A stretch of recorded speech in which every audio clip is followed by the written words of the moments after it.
Alhamdulillahi Rabbil Alameen wa sallallahu wa sallam wa baraka nabina Muhammadin wa ala alihi wa sahbihi ajma'in. Assalamu alaikum wa rahmatullahi wa barakatuh. Welcome, brothers and sisters, to another installment of our light study of selected Ahadith from RIYADHUS-SALIHIN. And we are now entering the chapter of Sidq, or the chapter of Truthfulness, Bab as-Sidq. And before we actually start taking the Ahadith, I wanted to give a little introduction and say a few words regarding truthfulness and honesty in Islam. First of all, as-Sidq, truthfulness in Islam, it means mutabaqat al-kalam, mutabaqat al-kalam lil-waqi', means the agreement of one's speech with reality. And truthfulness is not merely a prized and admired quality in Islam, but in all faiths, and even amongst those who deny God and do not believe in religion. Even if people do not like the truth or find it hard to swallow, they respect the one who tells the truth and appreciate his or her honesty. On the contrary, lying is despised by most people, regardless of their confessional affiliation. People hate to be lied to, and they hold the liar in extremely low esteem.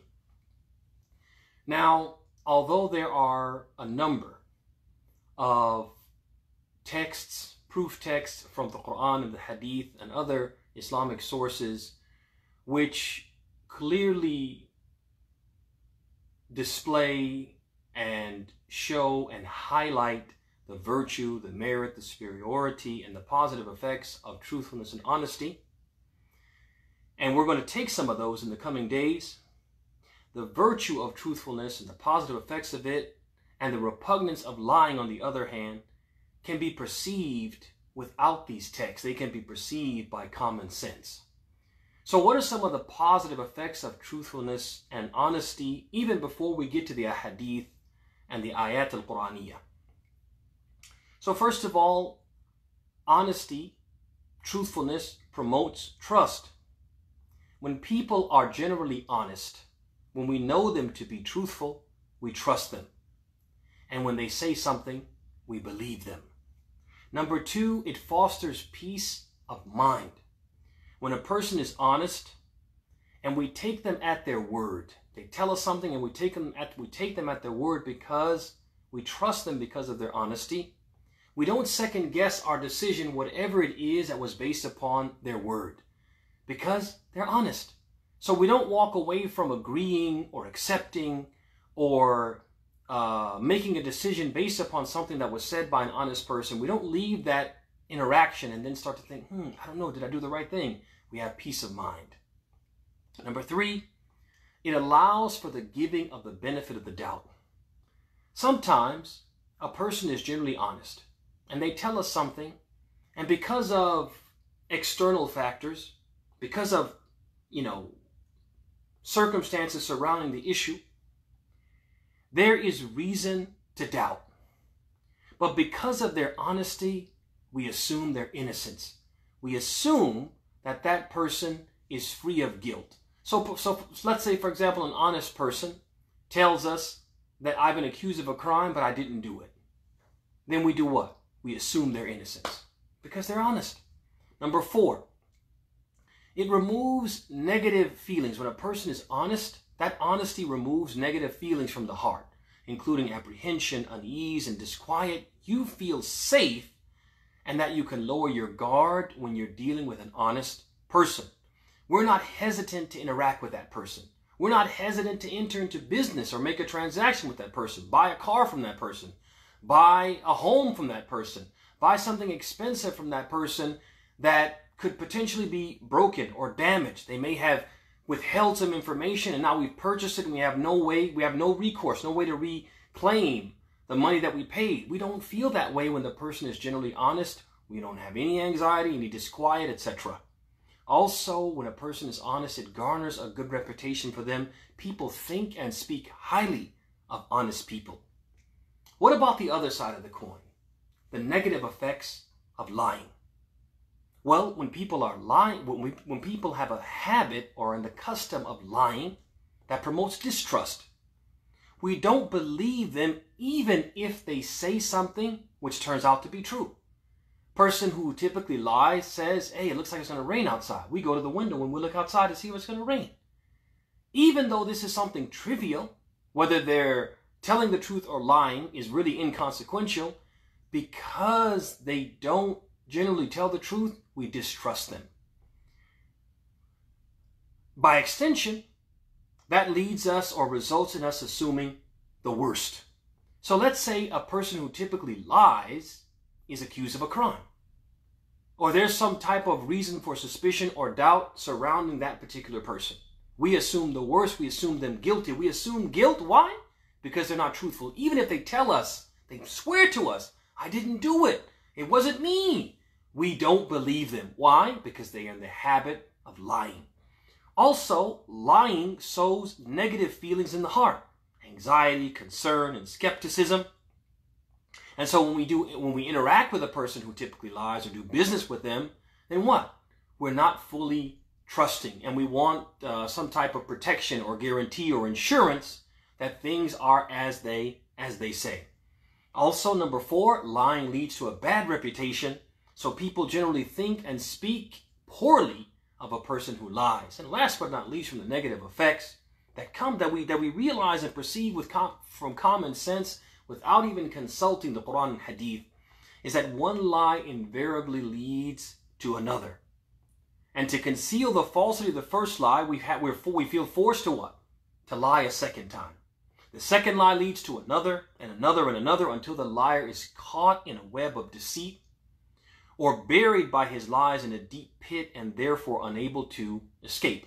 And there's actually a few lines of poetry that were written by a poet. It's entitled One Lie Leads to Another Lie, by a poet by the name of Francis Duggan, which I'd like to share, which kind of drives home this point. And again, it just shows, this is not Muslim, but it just shows by common sense and by experience, these are things that we know about the virtue of truthfulness, and on the other side of the coin, the repugnance of lying. He says, by so-called reputable people, we so often are misled. And one lie leads to another lie, as we often have heard said. And to cover up for one lie, another lie you must tell. 'Tis a thorny path to heaven, but an easy path to hell. One lie leads to another lie. That always is the case. Your first lie for deception, and your second to save face. And when you are faced with the truth you will deny. And to lie to you comes easy, so you tell another lie. One lie leads to another lie if what you say is untrue. Then another lie you must tell, and your lies won't stop at 2. But the truth of guilt will free you, though the truth can be the truth can be hard to speak. And to lie is always easy, and 'tis easy to be weak. One lie leads to another lie, and to more lies that will lead. And to cover for the lies you've already told, a good memory you will need. And though the truth at times is hard to speak, the truth will serve you best, for the truth will always ring true in a lie detector test. And what is the greatest lie detector test, brothers and sisters? The greatest lie detector test is what Allah subhanahu wa ta'ala describes in Surah Al-Fussilat, that will occur on the Day of Judgment, on the Day of Reckoning, the day that we meet Allah subhanahu wa ta'ala. Allah subhanahu wa ta'ala says, وَيَوْمَ يُحْشَرُ أَعْدَاءُ اللَّهِ إِلَى النَّارِ فَهُمْ يُوزَعُونَ. The day when God's enemies are herded into the fire forcibly. حَتَّى إِذَا مَا جَاءُوهَا شَهِدَ عَلَيْهِمْ سَمْعُهُمْ وَأَبْصَارُهُمْ وَجُلُودُهُمْ بِمَا كَانُوا يَعْمَلُونَ. Until when they have reached it, their hearing and their sight and their skins will testify against them regarding what they used to do. The greatest lie detector test on the Day of Judgment, these eyes and ears and our skin will testify against us. If we lie or are thinking about lying, our eyes will speak about the things that we looked at that we shouldn't have looked at. Our ears will speak about the things that we listened to that we shouldn't have listened to. And our hands and limbs and skins will speak about the things that we did with them that we shouldn't have done. Allah goes on and He says, وَقَالُوا لِجُلُودِهِمْ لِمَا شَهِدْتُمْ عَلَيْنَا قَالُوا أَنْطَقَنَا اللَّهُ الَّذِي أَنْطَقَ كُلَّ شَيْءٍ وَهُوَ خَلَقَكُمْ أَوَّلَ مَرَّةٍ وَإِلَيْهِ تُرْجَعُونَ. And they will say to their skins, Why did you testify against us? They will say, God, who made all things speak, made us speak. It is he who created you the first time, and to him you are returned. وَمَا كُنْتُمْ تَسْتَتِرُونَ أَنْ يَشْهَدَ عَلَيْكُمْ سَمْعُكُمْ وَلَا أَبْصَارُكُمْ وَلَا جُلُودُكُمْ وَلَكِنْ ظَنَنْتُمْ أَنَّ اللَّهَ لَا يَعْلَمُ كَثِيرًا مِمَّا تَعْمَلُونَ. You were unable to hide yourselves from your hearing and your sight and your skins.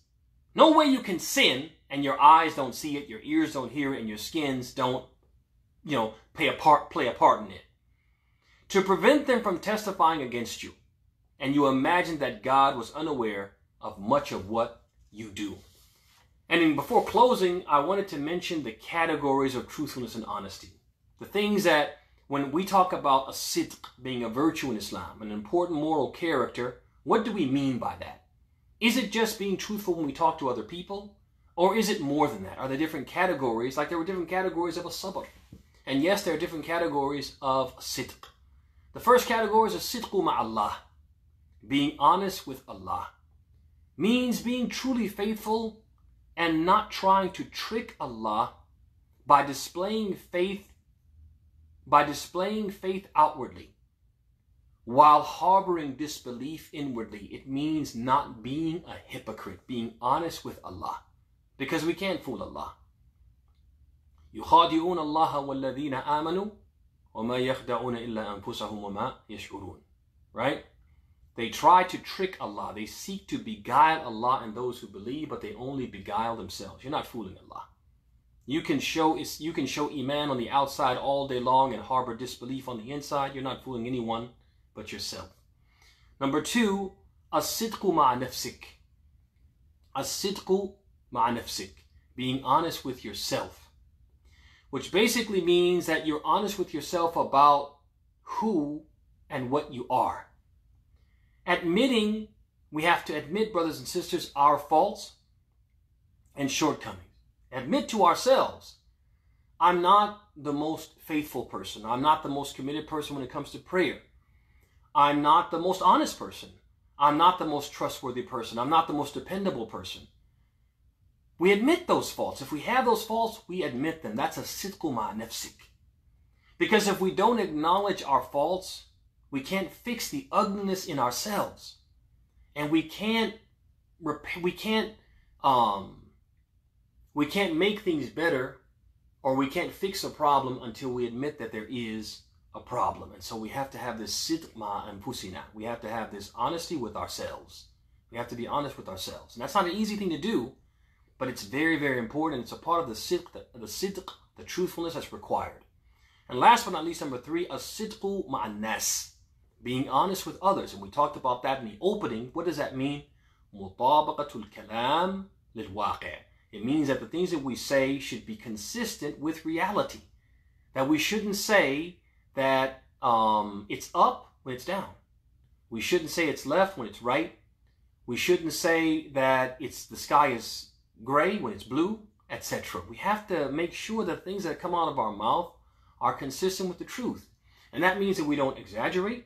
Because exaggeration sometimes is a type of lying.